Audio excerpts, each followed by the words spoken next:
back to my channel and to this video where I will be discussing the zodiac sign of Sagittarius. I know that I have uploaded this slightly more onto the tail end of Sagittarius. Unfortunately, I didn't have time earlier in the month, but hopefully this video will be worth the wait. So Sagittarius as a sign is symbolised by the mythological creature of the centaur, who is holding a bow and arrow like an archer. A centaur is comprised of the lower half of the body being the horse and the upper half of the body being a human. And as a mythological creature, this holds a lot of different contrasts and paradoxes within itself, namely that horses are associated with wild, freedom, unrestrained sexuality and animalistic natures, whereas the man is obviously very much linked with civilization and order rather than the chaos that the lower half of the body, the horse, can kind of represent. Along with this symbol of the centaur, there is the archery aspect, which basically symbolizes the striving and aiming towards personal achievements,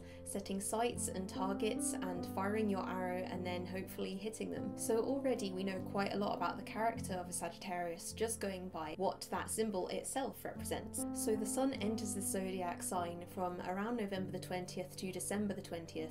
meaning that it ends right at the point of Yule or the winter solstice, which obviously is about the darkest day of the year before things gradually start to lighten up again. So we're in that darkening period with Sagittarius, and whilst you might think that that would make them kind of a dark personality, I feel like that's more of what we had with Scorpio, which I mentioned in my previous zodiac sign video if you want to check that out. Whereas Sagittarius is kind of the light that keeps us going as things get even darker, being that it is the third fire sign of the astrological year, so we can really look at that fire as something that warms us and keeps us going through these darker days. But yes, I do believe that wherever your zodiac sign places on the pagan wheel of the year can tell you a lot about your zodiac sign, and so if you would like to see my upcoming video on Yule or the winter solstice, which I will be uploading next, make sure you subscribe so that you can see that when it comes out, which will hopefully help to deepen your understanding of Sagittarius as well. So Sagittarius, as I mentioned, is governed by the element of fire, and in zodiac terms,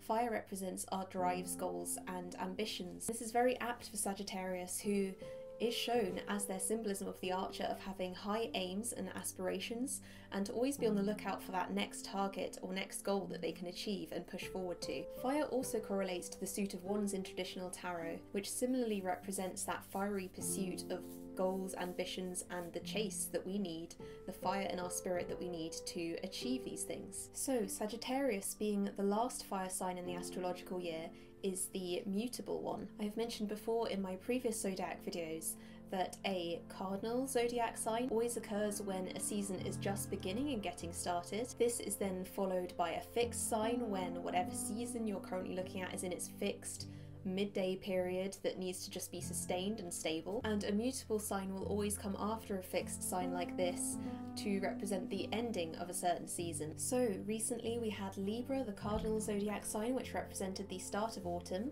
Then we had Scorpio, which I mentioned in my last video, which is representing the middle of autumn.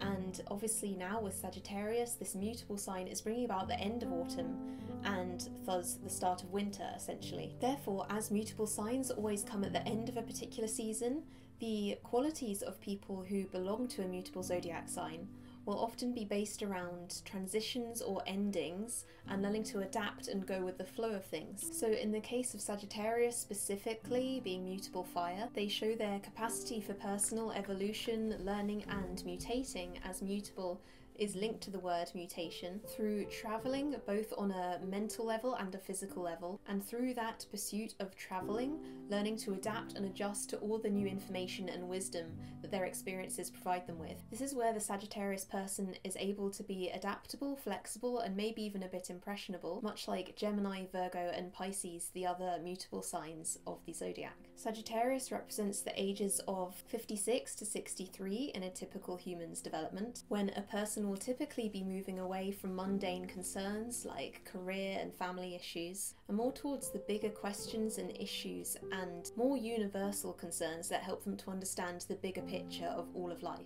Sagittarius is ruled by Jupiter, who is the Roman king of that pantheon of gods, the Greek equivalent being Zeus. And this planet, or god's influence, is what lends this expansive, open-minded and optimistic feel to Sagittarius individuals. And this is probably why they're so keen to not get bogged down in all the little details of things, because they are ruled by the planet who is named after the god who was the overseer, the boss, I suppose, of all the goings on of all the gods that were below him and all the humans and everything like that. So that involves being able to see the big picture and being effectively a manager and not so concerned with all the little details, as that is what everyone below you is kind of there to concern themselves with. So it goes without saying that if you as a Sagittarius do subscribe to the concept of deity, I would highly recommend working with either Jupiter or Zeus, as you will probably have a natural affinity for what they represent and a natural kind of connection with them. Other than being associated with the suit of wands in traditional tarot, which is correlating to the element of fire,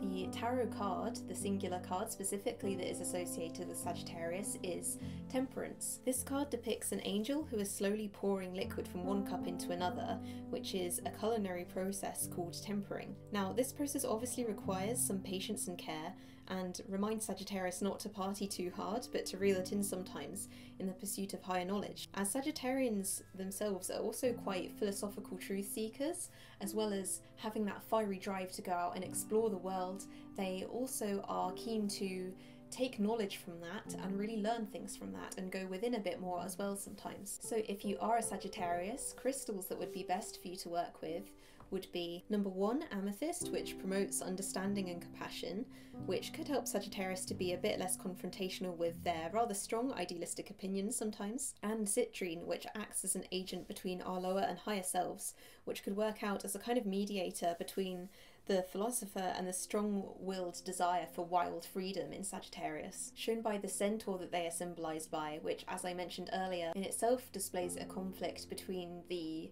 civilised man who likes order and the wild,